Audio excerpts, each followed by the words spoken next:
కేసీఆర్ గాలి ఎటువైపు? టీడీపీ నేతల్లో సందేహాలు.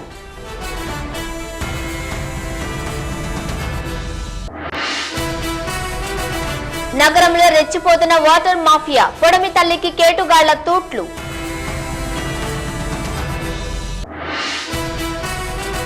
సంజయ్ దత్ కు వీడని కష్టాలు, గాయం రేపుతున్న bomb పేలుళ్ల case.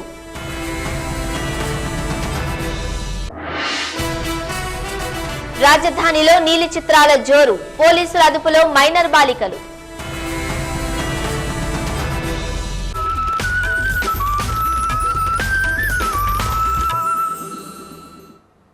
Junior NTR cycle దూకేస్తున్నారా?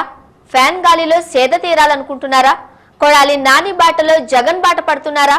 వంశీలా Jagan ని ఆలింగనం చేసుకోబోతున్నారా?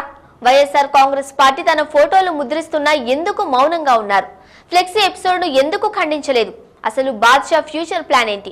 ఇదే ఇప్పుడు బెజవాడ బెంచ్ సర్కిల్లో చర్చనీయాంశమైంది.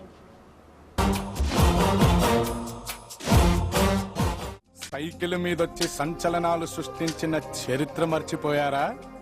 లేదా సైకిల్ మీద ఇంకెవడు రాడనుకున్నారా? జూనియర్ ఎన్టీఆర్ డైలాగులతో వెండితెరని, ఎన్నికలకు ముందు పాలిటిక్స్ ను వేడెక్కించిన యంగ్ టైగర్. 123 ఏళ్ల చరిత్ర కలిగి, అవినీతి చరిత్ర కలిగి, కాటికి కాళ్ళు చాపుకున్న ముసలి కాంగ్రెస్ కావాలి. ఉడుకు రక్తంతో ఉరకలెత్తుతూ నవ యవ్వనంలో ఉన్న 27 ఏళ్ల తెలుగుదేశం పార్టీ కావాలి. మీరే చూసుకోవాల్సి. జూనియర్ ఎన్టీఆర్ డైలాగ్ చెబితే మాస్ ఏల వేసి గోల చేస్తుంది. యుగ పురుషుడు తారక రాముడు ఎప్పుడు పుట్టాడో, ఎందుకు పుట్టాడో ఇది తెలుసుకోవడానికి పుస్తకాలు తిరగైనక్కర్లా. తెలుగువాడు పుట్టిన ప్రతి ఒక్కటి నరనరాల్లో జీర్ణించుకుపోయి ఉంటుంది ఆ మహానుభావుడి గొప్పతనం. సీనియర్ ఎన్టీఆర్ మనవడిగా నటనలో తనకంటూ ప్రత్యేక స్థానాన్ని నిలబెట్టుకున్నాడు ఈ జూనియర్. ఇప్పుడు విజయవాడ సెంటర్లో సెంటర్ ఆఫ్ అట్రాక్షన్ గా మారాడు. కృష్ణా జిల్లా రాజకీయాల్లో హాట్ టాపిక్ అయ్యాడు. గత అసెంబ్లీ ఎన్నికల్లో టీడీపీ తరపున ప్రచారం కూడా చేసి జనంలో మమేకమయ్యాడు. క్రౌడ్ పుల్లర్ గా నిలిచాడు.